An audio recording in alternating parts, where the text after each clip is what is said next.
Magandang buhay mga ka-good news, napakasalimuot ng kasong ito nina Danis Cornejo and Company versus Vong Navarro.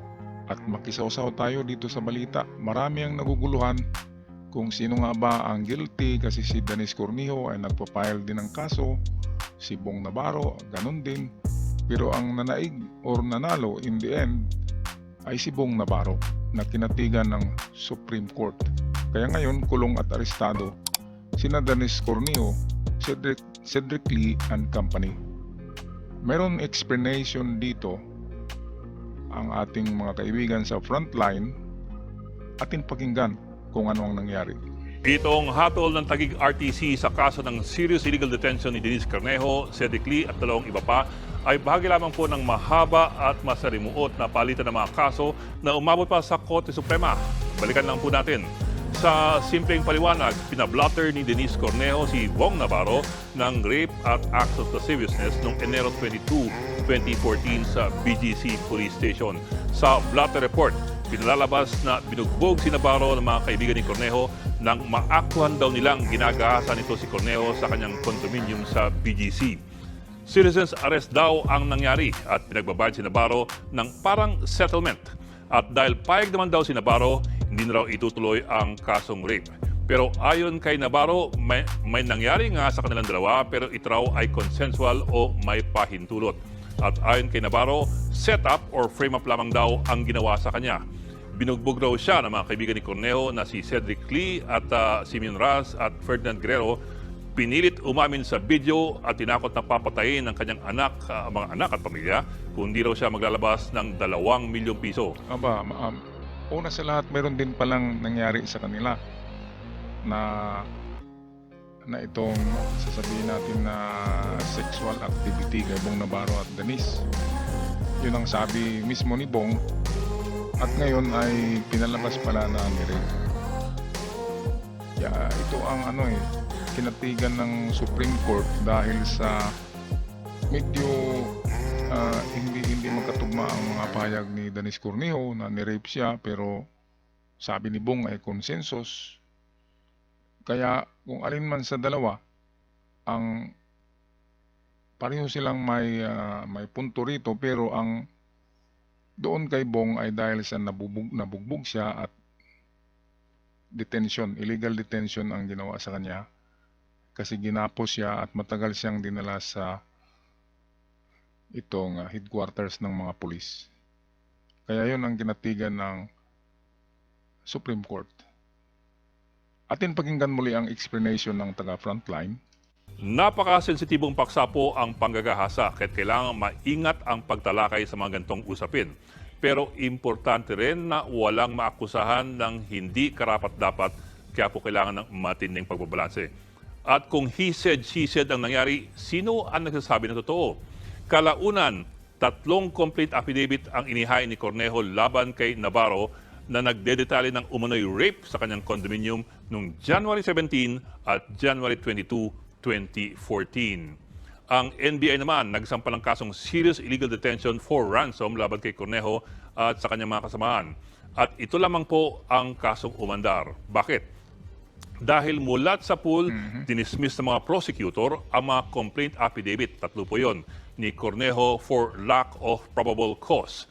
Paiba-iba raw ang mga kwento ni Cornejo at hindi raw kapanipaniwala. Umalma si Cornejo at inakyat po ito sa Court of Appeals kung saan kinatigan siya ng Court of Appeals. Ang sabi ng Court of Appeals, sa mismong paglilitis lamang malalaman kung may kredibilidad ang isang reklamo at hindi raw po sa preliminary investigation ng prosecutor. Si Navarro naman hindi po nagpatalo. Kinwestiyon niya ang desisyon ng CA sa Korte Suprema. At Pebrero 2023, humatol na ang Korte Suprema. Tuluyang dinismiss ng Supreme Court ang reklamong rape na inihain ni Danis Cornejo laban kay Vong Navarro. Ayon po sa Korte Suprema, masyado raw mabigat ang mga inconsistencies sa mga affidavit ni Danis Cornejo.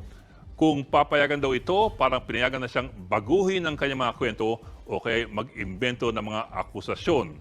Ito kasi ang napansin ng mga prosecutor na kinatigan naman ng Korte Suprema.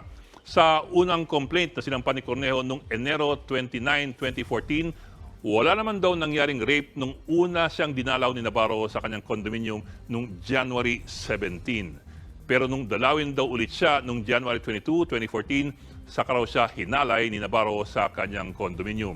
Pero sa pangalawa niyang complaint affidavit nung Pebrero, pilit daw siyang ginahasa nung unang dalaw pa lamang na January 17. Yun lang, sa pangalawang dalaw, January 22, wala naman siyang binabanggit na nangyaring rape. Sa ikatlong reklamo na sinampan niya noong Oktubre 2015, sa unang dalaw pa lamang daw, pinainom siya ng alak na kanyang kinahilo at doon daw siya hinalay. Parang date rape drug daw ang ginamit. Walang binanggit na ganoon nung mga nakaraan.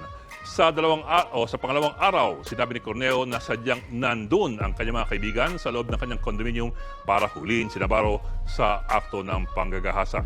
Sa desisyon ng Korte Suprema, masyado raw malinaw ang paiba-iba ng storya ni Cornejo at bahagi raw ng trabaho ng prosecutor na tingnan ang gantong mga inconsistencies. Kaya sa huli, Korte Suprema na ang mismong nagpabasura sa rape case laban kay Navarro.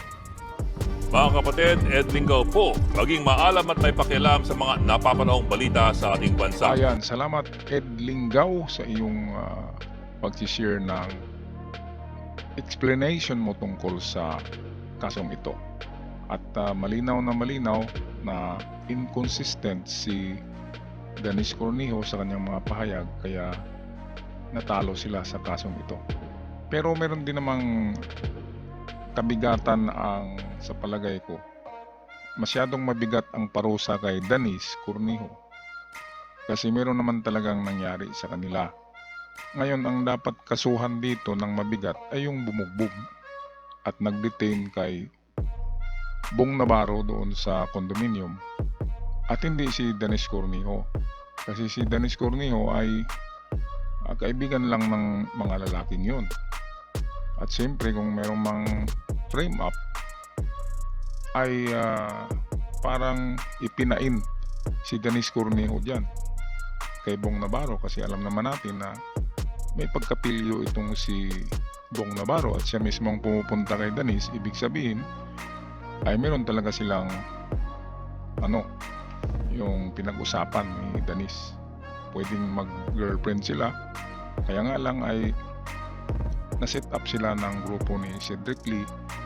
Ngayon si Dennis ang nagiging dito, kawawa, kasi parang nagiging pain siya kay Bong Navarro para makapag extort sila ng pera na sinabing 2 million kay Bong Navarro. Yun lang, palagay ko lang yun. Ngayon mga ka-good news, comment nyo ang inyong palagay sa kasong ito. Masyado bang napakabigat ng parusa na 40 years of imprisonment para kay Dennis Cornejo and company, o tamang-tama lang ito? Hanggang sa muli, ako'y magpaalam. God bless us all.